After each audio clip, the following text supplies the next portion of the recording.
Angibingelele kumkanya ukuthi TV ngibingelelwa ukhangelano kaMhlongo enkandla eqhudini ishoba lenyathi usezakhele udumo ngegama lika DSD khona igama elisha lapha laloqoko bathi luphi asijabulele uyidlulela angibonge ithuba abantu umkhanya kude TV ngibonge ithuba elikhulu igama lami uThokozani uMasokandlana ngumphesheya abanye bathi ngusomnandi ngusomlekela ngusomdelicious ngitsaleni ungangeni kule channel ephethe indaba eshisa igama lami nguvusi mavusana kwi channel ehamba phambili umkhanya kude TV bafowethu inkulu indaba lapha nawe ingane zakwethu ithinta ivideo eyatrenda einkundleni zokuxhumana lapha umntwana omncane lapha nawe ingane zakwethu alala nomuntu omdala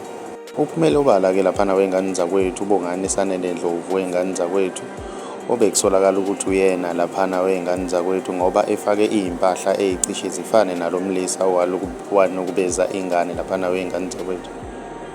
ubese ibhala ke lapha einkundleni zokuxhumana washo ukuthi abantu abazame ukwehlisa amaphaphu akuyena ke lapha nawe ingane zakwethu walala ne2K lapha nawe kanti nabomndeni ke lapha nawe ingane zakwethu baphume umkhankaso ke lapha bathi bacela ukuthi bafunise yena lo mntwana lapha nawe ingane zakwethu akabonakali ekhaya mina ngiyafisa ukuzuvo lwakho ukuthi wena ngabe kuthini okwakho ukuphawula ngalolu daba ke sidibane kwi comment section ngezuvo lwakho mawumosha ngiyacela wenze okulungile cenzela subscribe cenzela nebell ukuze uzothola ama notification njalo mas posta ivideo enje.